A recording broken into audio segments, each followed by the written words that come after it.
made, I know I'm supposed to be answering these questions, but nobody is here to stop me from talking about this.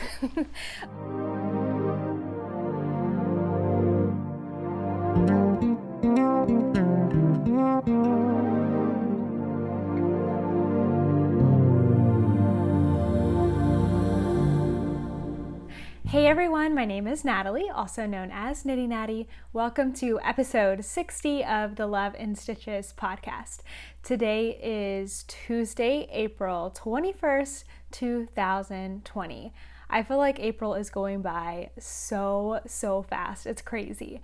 It is a nice sunny day outside. I haven't been outside yet, so I don't actually know what the weather is like, but if it's anything like yesterday, it was like absolutely beautiful, and I can't wait to go take a walk later today. So I am super excited to have another podcast collaboration this week, and you might know this podcaster already because some of you recommended her to me. So without further ado, this week's podcast collaboration is with Meg of Bad Wolf Girl Sits and Knits, or Bad Wolf Girl Studios as her yarn dyeing company is known. So Meg is amazing. She's got a weekly podcast, which I'm linking down below. She has a cute little puppy, and she also dyes yarn, beautiful yarn. She is a knitwear designer. She specializes in color work, and she has like the best color work sweaters and cowls and mitts. She loves Harry Potter, so there's so many Harry Potter things, which drew me to her in the first place. So Meg is just awesome. I will link her channel and her podcast where she's answering the same questions as me. I'm going to answer them later in my questions segment, but go down there and look for the link for her podcast, and then look for the link, for her channel, and then also for her specific podcast where she's going to be answering those questions. So I will let you know as soon as that is out. Okay, so let's go ahead and move into some knitting. So I'm actually wearing knitting today. I specifically picked out something knit to wear because I thought, well, I'm podcasting today. I pretty much am only wearing t-shirts all the time. I need to get dressed for once. So I have been wearing this today. This is So Faded by Andrea Mowry. I'll stand up a little bit so you can see the fade. This is something that I would never make like this today. It is very tight and form-fitting, almost with negative ease. I would say no positive ease, really. I did according to pattern, except for a couple things. I stopped the sleeves after the garter, so they're just no sleeves. And then I had plenty of yarn. I don't know why I did that. And then I also had to do like a split right here in the hem. If you go to my Ravelry project page, you'll find this project, and I have notes in there. I think pretty specific on what I did. I'm not really sure. Sorry, I have to keep checking my hair because I don't know what it's doing today. I forgot to put in dry shampoo last night, and if I don't put it in the night before, it's kind of a lost cause, so this is what we got. But anyway, I made this small. I would make it bigger if I ever made it again, or just not choose this pattern. I don't really know if it's suits me. I like things that are a little looser, a little longer, and I need shaping. I know that now. That's why I had to put the split hem in there so I could actually wear this thing without it squeezing me on the bottom. But that being said, I do like it. I'm happy with the modifications that I made, so at least I have something wearable, and I love the colors. I think they're so much fun. I don't remember exactly what I used, but I know I have them all linked in my project page. So hopefully I will remember to actually put the specific project link below. If not, my Ravelry project page, home base, is always linked below, and you can go find my projects there. Okay, let's talk about whips. I have nothing new this week, but I'm getting so close on some of these other whips that I think next week I might have a new cast on. I'm super excited. For sure, a finished object. So this one has been a big priority right now because it's so close to being done. This is Golden Willow by Leslie Ann Robinson, and she is also known as Knit Graffiti. So last week I had just finished up the center section of brioche, which is tons and tons of beautiful brioche, and you can see my little marker right there. And then this is what I've worked on in the past week, which honestly is the past few days that I've really prioritized it. So I don't know if you can hear that plane going by. So I am on the decrease. So every single row is getting quicker and quicker. I think I could finish this today. If I get some, like in a couple hours, maybe I can finish it, because this really is going so fast. So I am going through the same textures here that were at the beginning, except they're in reverse order. So here the smallest section was this single color. It's slipping my mind right now what this is called, but that's actually the largest section. So basically you reverse back through these patterns, single color and then two color. Okay, there we go. So single color, two color, which you can like barely see unless you flip it on the back.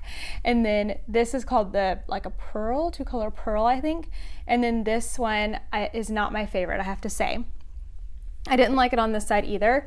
I think I just don't like doing it, and I don't love how it looks, but overall in the pattern it looks good. I just wouldn't probably choose a project that only had that. It's a little hard to see here. I don't know, it's interesting to me. And I can't remember what that one is called either. I think it might be Seed Stitch, maybe. But I am halfway through this section here, and then I just have one more to go where I use all three colors, and it will be all the way to the point. So I'm really, really excited to finish that. I'm hoping that I have enough yarn. I don't have very much left of this color. I've got plenty of the others, but I knew that going in since I didn't have a full skein of that. So we'll have to see if I have to like fudge it on the last bit. At least it'll be the smallest point of the shawl, so it won't be super noticeable. But then I can't wait to block this and just see how this shape is going to wear, because it's very different than anything else I have. It's like this rectangle in the middle, and then it has, you know, a slant one way on this side and the other way on this side. So it'll be very interesting. I'm super excited. Of course, I won't be wearing it very much. Maybe I'll wear it like while I'm working in the morning when I'm a little bit chilly. But there's no way I'm gonna be wearing it outside right now. It's already like 80 degrees some days, so. But it's been so much fun to knit.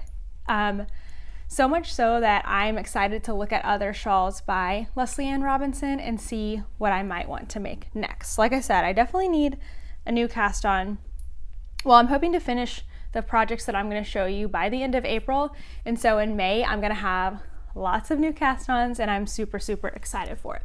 So let me show you another project, another shawl. This one is crocheted, and this one has had no work on it in the past 2 weeks or 2 or 3 weeks, but now it does.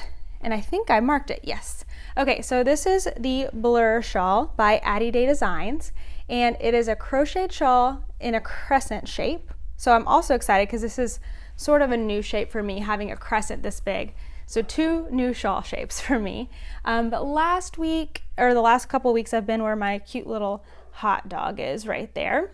And I finally brought this back out to work on it. I'd been working on another crocheted shawl, and I just felt like I just couldn't do 2 crocheted shawls at once. So I am back on this one, and I'm so, so excited about it. It's a lot of fun to work on.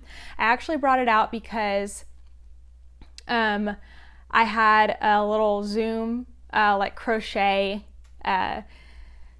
what do you want to call it, meetup, like with some friends I have on Instagram, and they're all crocheters, so I felt like I needed to crochet, and that forced me to get this out and get started on it, figure out where I was, and I'm really happy that I did, because now it's kind of just back to where it's real easy to work on. And again, I've got those running markers in there that help me know where to do increases, and I think I'm doing them right now. I'm about to, this is actually the last row of this yellow color here. So you can see now I've got 3 different colors. They're fading, you know, into each other really, really well. So when I had first started this color, you couldn't even see it.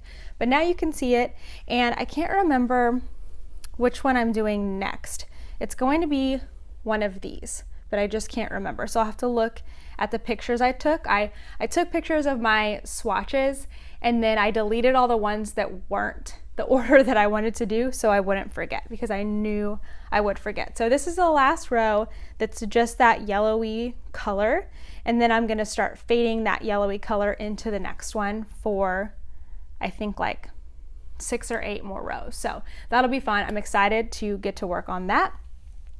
Maybe this is definitely the furthest away from being done by the end of April, because we have, what, 9 more days for April. So that's a maybe, but we'll see. I'll try my hardest to get that one done. Now my last whip, I definitely want to have done by the end of April, because this is part of the Helical. This is my Helical project, and I am making such good progress on this now. So if you saw last week, I was doing, like literally on the podcast, doing math to figure out how many rows I had to do a day to finish this by April 30th. And I figured out that if I do 4 rounds a day, I will have it done. So let me show you it first, and then we'll get back to that math. So this is the Traveler's Loop by Dawn Barker. This is the most progress I've made in a week, I think, for the duration of this project.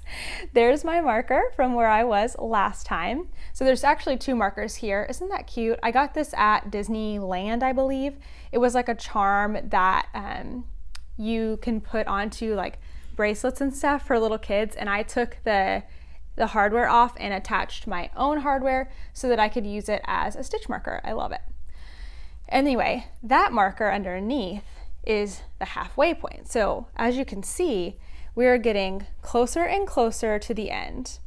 So let me just count real quick and see how much further I do have to go.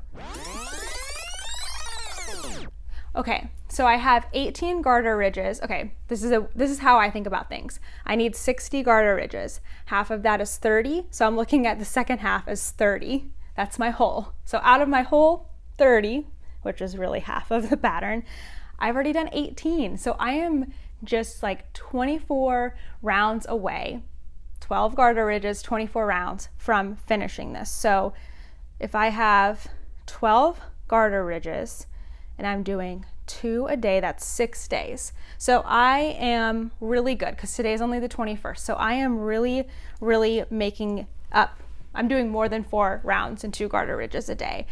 Basically, I'm knitting a lot on this at night while we're watching TV, because we're watching Married at First Sight, and it is just so entertaining. We'll watch 2 to 3 episodes every night. And when I say we, I mean me and my mother-in-law and her boyfriend, not my husband. My husband does not like the show, but we love the drama. And this one's not too dramatic. Like, I don't typically watch shows that are super dramatic, like with the intention, like I'm not a huge bachelorette person, don't be mad, but I do really like this show, and I really liked Love is Blind as well. So if you like Love is Blind, you'll probably like Married at First Sight. It's still the crazy real, like reality TV, but it's not, there's some element of like wholesomeness to it, is how I feel. So we've been watching that, and I've been working on this, which has helped me get more than my 4 rounds done a night. So it probably takes me 20 to 30 minutes to do a round, because there are a lot of stitches on here, which is why it takes a while, but it's so great for TV knitting. Just knits and purls and helical technique. So I've been loving that. Let me move my marker because I just can't wait. Oh, actually here, there's a 3rd marker in here. I went all Mickey themed on this one. That's another charm that I got from the park. That's the ice cream bar with a bite taken out of the ear. So cute. But that's the marker that I'll put in every night to make sure I get my 2 garter ridges. So you can see, like last night I put it in on this garter ridge, and then I did 2 more garter ridges from there. So that's helped me see if I've made that progress every day. And I've really liked that. This is why I feel like progress keepers are important, because not only are they fun, they're motivating, they're helpful, they let you see that you're actually growing your project, and it's not just like taking forever for no reason. Okay, one last thing I wanted to show you was a surprise that I got in the mail. So taking the note out of there, because that's just for me. But I have made so many friends on Instagram, like over the last year or so. And one of the friends that I made offered to send my family some masks, which was super, super generous. And in there, I'm not gonna show the masks. I think I probably have showed them on Instagram. So if you are following me over there, you've probably seen them in my stories, but I wanted to show what else she sent because I think it is just so cute and so thoughtful. So this was a surprise. And this is from my friend Bethany, who is Gypsy Bird on Instagram. She has a second Instagram because her and her husband and their kids, they have a tiny home and they move and travel. I believe her husband is a travel nurse, and so they're able to move and travel and stay together as a family. So if you're interested in like the tiny home movement, you should follow her. I think it's I'm gonna put it on the bottom, Bethany. I'm sorry I can't remember it exactly off the top of my head, but it's like Tiny Wonders or something like that. So I'll put it at the bottom. But she also sent me a project bag, and she did make this, which I'm so impressed. It is the cutest thing. It's got a clear window, vinyl. I don't know. We don't know much about fabric here. It's got a little window, which I think is so cute because then you can see your project inside, and it's Cinderella fabric because she knows that I love Disney. I'm sorry, not just Cinderella, other princesses too, because I see Belle on here on the front, which is so cute because you know she had to intentionally cut that so that Belle is like peeking out and looking, which I love. And then I think the fabric on the inside just goes beautifully with it, and this little loop is perfect. I could even, because I'm thinking about, you know, when Disney opens up again, it's probably going to be a long time before it opens and a while before we go back. But I could definitely get a little carabiner, clip that to my backpack, and take this with me to Disney. Or you could put it on your arm. You know, it's a really big loop. So cute. I am so happy about this. Thank you so much, Bethany. Bethany does not have a shop or anything. I don't know if it's her intention to sell, but I did ask her if I could talk about it because I was like, if I show this, Bethany, you might have people ask you if they can get some from you. So I made sure to ask permission before I shared, but I am just so grateful. Thank you so much for sending that to me. It was a wonderful surprise. All right, let's go into the questions. So I am going to answer the questions that you guys put on Instagram for myself and Meg of Bad Wolf Girl. I just felt my microphone move. Bad Wolf Girl Sits and Knits. So I'm going to answer those 5 questions. And then I'm also going to answer, I believe, 2 questions from the Ravelry group. So if you have questions for me, go ask them on the Ask Me thread in the Love and Stitches Ravelry group. But if you have questions that you want to ask myself and another podcaster and have them answered even faster, make sure you're watching Instagram stories because every week as I introduce you to new podcasters, I'm gonna put a box in my stories and have you guys ask questions for us. So this week it's Meg, and I will again link her podcast below. She might have her podcast out today, Thursday, if you're watching it, or she might have it out Friday. So if you see like coming soon, know that I'm going to put the link in there very soon, but I will have her channel linked so you can go subscribe to her. I know she would really appreciate it. And if you're coming over from Meg's podcast, thank you so much. Let me know that she sent you over here, and welcome. I hope you enjoy getting to hear the answer to these questions. Okay, let's get into the questions. I need a sip of water. And a deep breath. And let's get started. Okay, so the first question is, how did you get into fiber crafts? Now, if you are somebody who has been following me, you probably heard my answer to a similar question last week.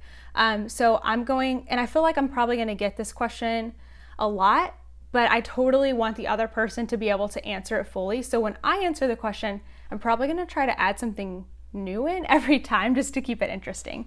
So I started knitting because I saw somebody else knitting.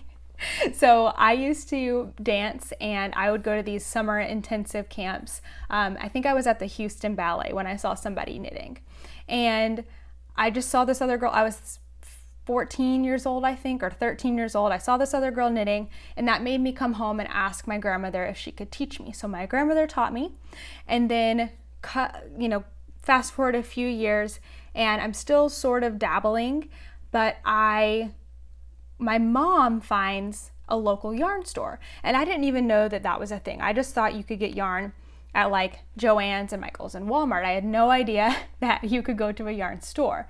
And so she found out that there was a knit and crochet, like a knit night. And so my friend and I went. We were 16 or 15 years old, 15 or 16, I can't remember.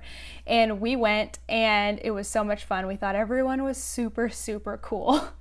And so I definitely wanted to go back. So I think I went here and there. It was hard to go with dance, but then that summer I actually ended up quitting dance. And so I was hanging out in the store a lot, in the yarn store. And it's Bliss Yarns in Brentwood, Tennessee.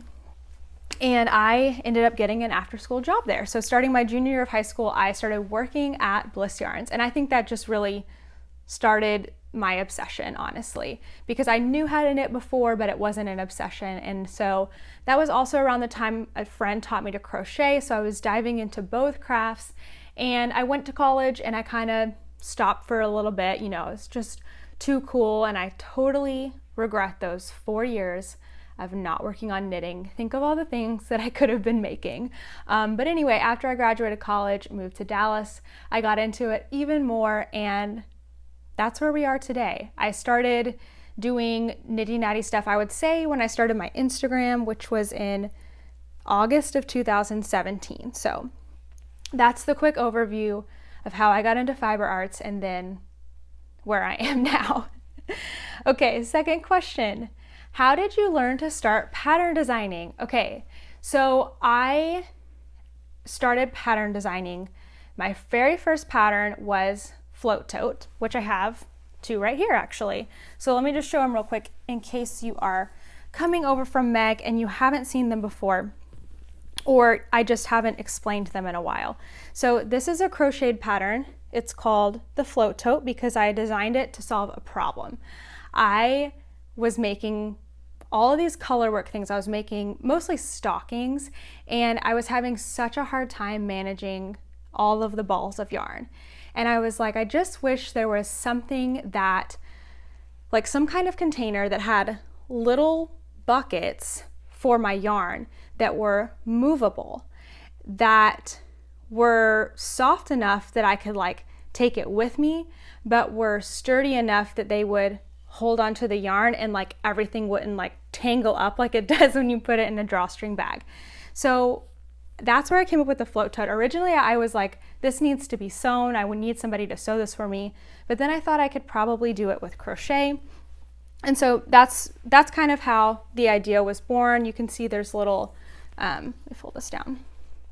There's little buckets, and they actually, I mean, it's amazing because you saw how little, they're removable. They've got little snaps, magnetic snaps if you want, how little yarn is left in there. I'm pulling out of the center, and it's still staying in there. So I think that that's pretty cool. Like, anyway, that to say that I started designing because I had a need that wasn't being fulfilled elsewhere. I couldn't find anything like what I wanted, and so I decided I had to create it. And so it took me like, I don't even know, 3 or 4 months to design that pattern.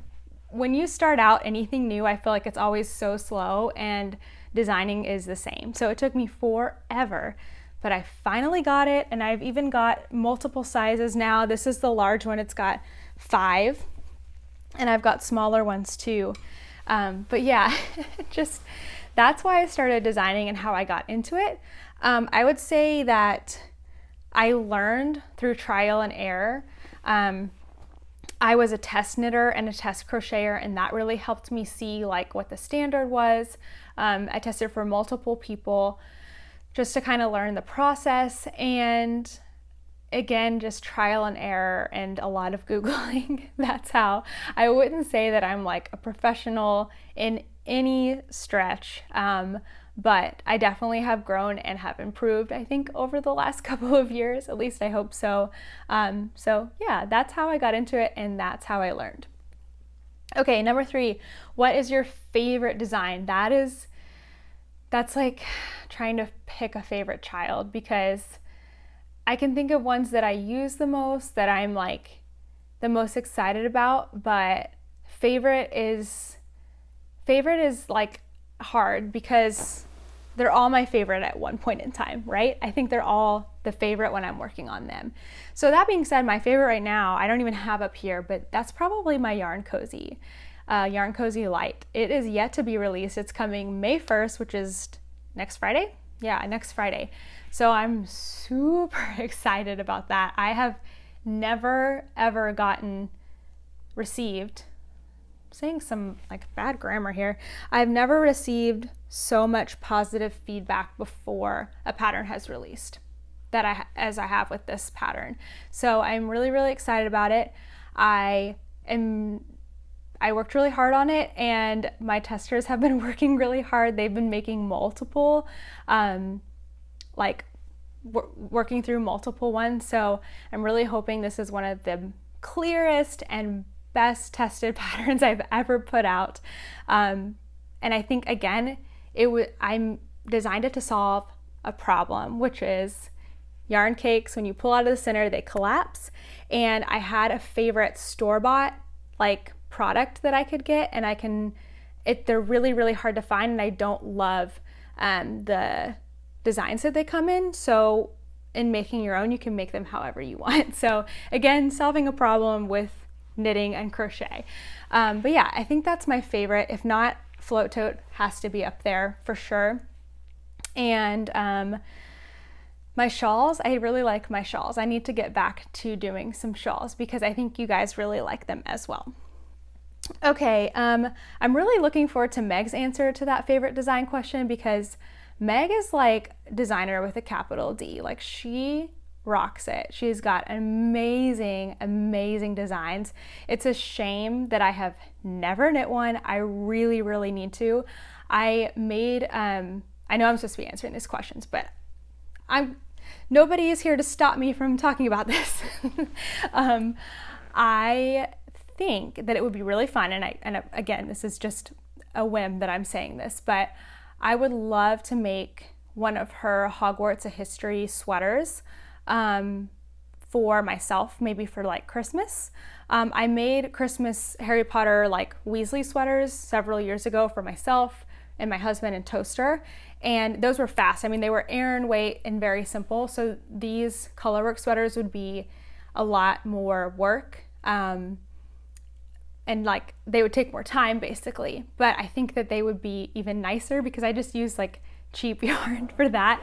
And for this, I would definitely invest in something that we could wear for a long time coming. So that would be really fun. I think I might have to do that and look through her patterns. I need to make sure to link to Meg's Ravelry store, because she's got amazing stuff. You're going to love it. Anyway, 2 more questions.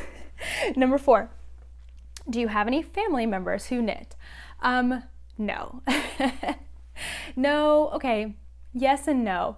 So I do have an aunt that knows how to knit, I think. She's taught her daughters, who are a lot younger than me. My cousins are preteen and elementary school age. So yes, but no one who knits with the intensity that I do. I have taught my mom to knit. I think I just mentioned this when I was talking about kind of my origin story, but my grandmother was the one who taught me, not my mom. So I actually taught my mom to knit, and we sat down for one time, and she did a beautiful job, which I knew she would, because she's just very inclined to that, and she's never knit since. And then same with my mother-in-law. I taught her in kind of a one afternoon sitting. She did a beautiful job. And at the time, she lived in Oregon while we were here in Texas. And so she said she tried to do it another day when I wasn't there, and obviously couldn't just come on over from Texas and help her. And so she hasn't done it since then. But she's living in my house right now. We should probably do that. That would be really fun. I'll have to ask her if she wants to. I don't feel like you should like push anyone to learn how to knit. It's like when their curiosity is piqued, then you're like, well, sure, I would love to teach you. And then you're like, haha, now I have you on my side because you're gonna love it. Okay, last question. How does your hubby feel about knitting? You know what? I really wish we could just bring him in here and ask him, because that would be way more fun. He's literally in the room next door.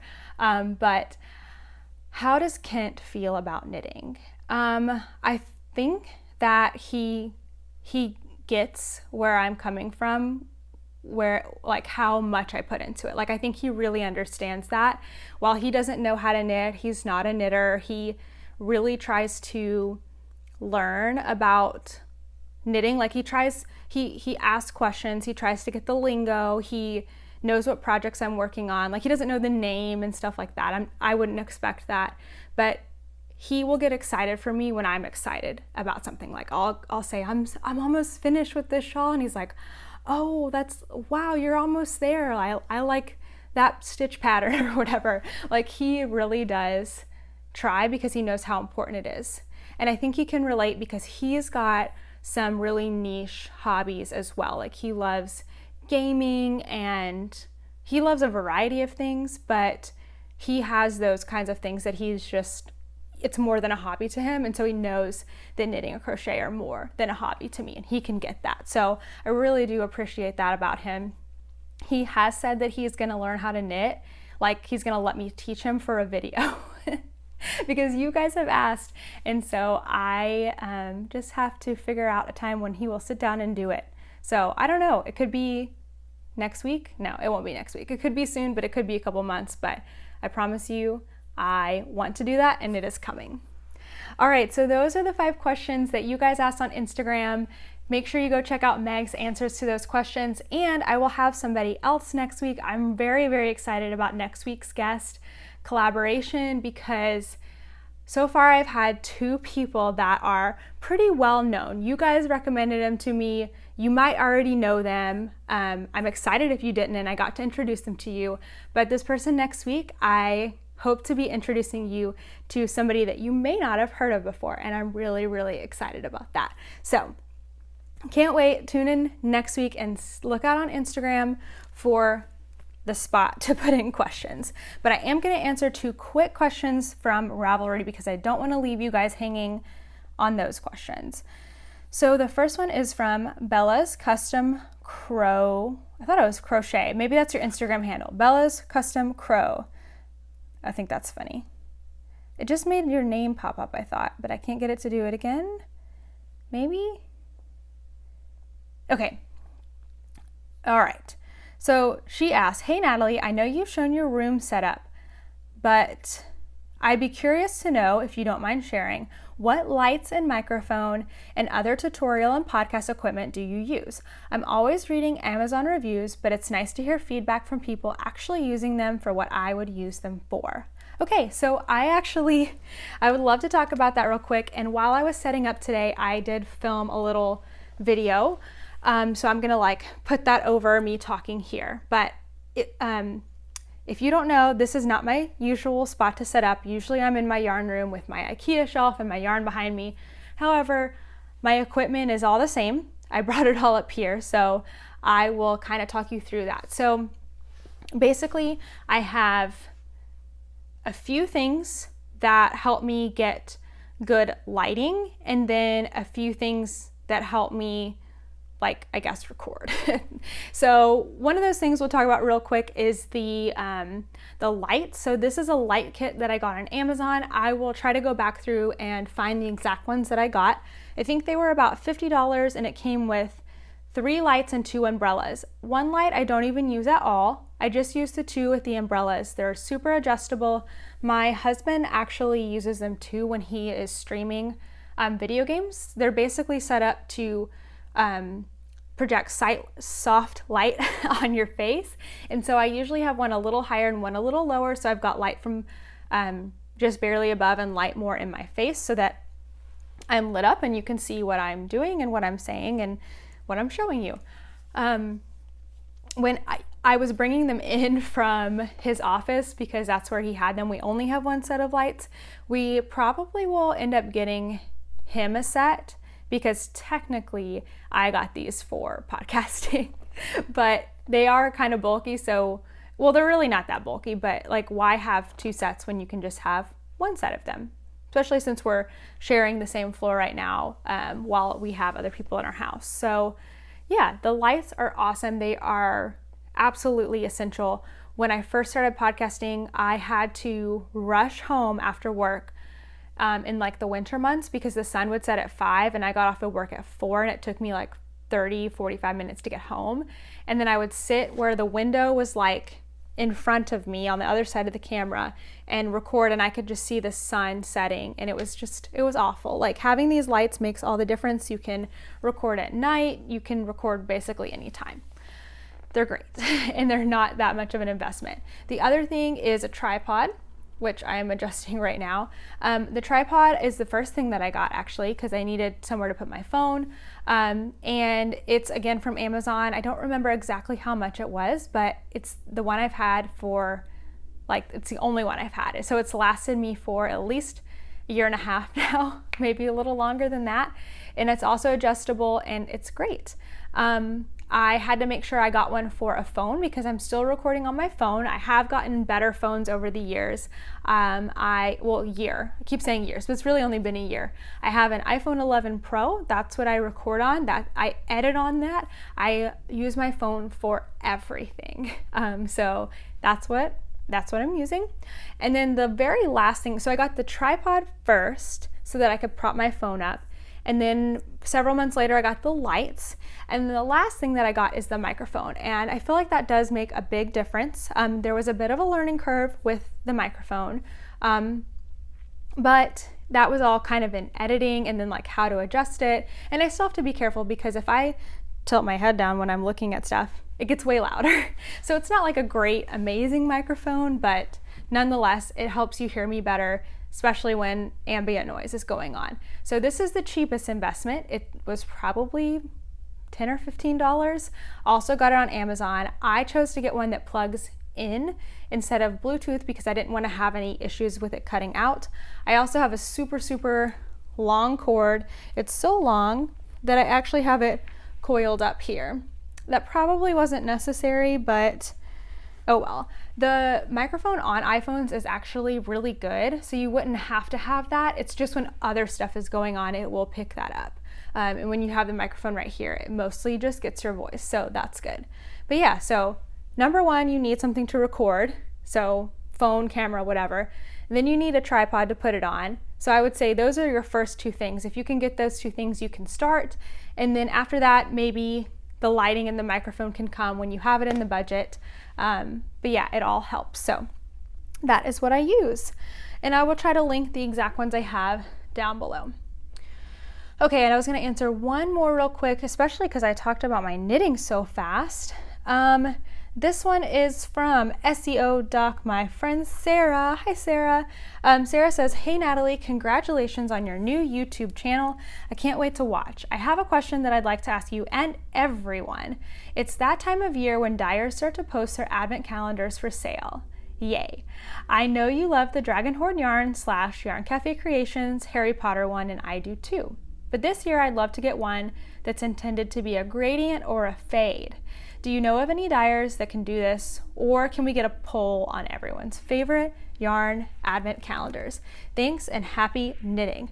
So yes, I wanted to ask that question because I don't know the answer and I want your help. So if you know of any dyers that are doing advent calendars that are a gradient, a fade, or just intended to go together, or if you have favorites, if you will please go to the Ravelry group and answer Sarah. She's SEO Doc, and you can find that in the Ask Me thread, or you can just post it down below and I'll make sure that information gets to her, or I'll make sure she's looking out for it. That would be super, super helpful because it's like Advent calendar season, even though Advent is in December. So I've already bought mine from Dragonhorn Yarn and Yarn Cafe Creations because once I start like a set, I have to finish. And I'm on the 3rd year with them and it's their 4th year with Harry Potter. So that's what I will be doing for a while now. But yeah, go suggest that for Sarah if you know of any. Okay, let's move into some news. So this week's new video is a day in the life. It's short and sweet, so good to just put on in the background. But I recorded Sunday kind of everything that we were doing throughout the day. Knitting, crochet, cooking, cleaning, all of that stuff. And compiled that, put some music on, and made a video for you guys. So I don't know about you, but I love watching day in the life videos. It's just fun to see like basically how people live their day-to-day life. Are we similar? Are we not? So you can go check that out, and I will make sure it's linked. And then coming up, I would really like to do another live video. I'm thinking about doing it this Saturday on YouTube, coming back on YouTube, because we've done Zooms for the past 2 times, and those have been amazing. But I want to have something that I can save and people can watch later. So we're going to come back to YouTube for a little bit. And I want to do something different. So tell me what you think about this. I thought it might be fun to do like a game. At first I thought, wouldn't it be fun to call it like Saturday Night Live? Although I don't know if you're allowed to do that. But Saturday Knit Live maybe. Oh, that's good. Man, sometimes I just come up with stuff. Maybe that's really dumb. Y'all can let me know what you think. Saturday Knit Live. Crocheters too, promise. Saturday Knit Live. It will be a live YouTube video, and I will be asking, like maybe I'll be asking questions. Like maybe we'll do like knit and crochet trivia, and you guys can answer in the chat. Or maybe we'll do like random giveaways throughout with like patterns that I can just send to you guys. I don't know, I just want it to be like something fun, like where we're hanging out and I can answer questions too, but I just want it to be like to do something different. So I'm still figuring that out because I just came up with the idea today, but I will, as always, I will put the most recent information on Instagram, so make sure you're following me at Knitty Natty, and I will let you know what I come up with for this weekend. And then the other big news is that I have a new YouTube channel called This and That. I'll make sure to link it, but I am launching that for sure on Saturday. So Saturday could potentially be a big day.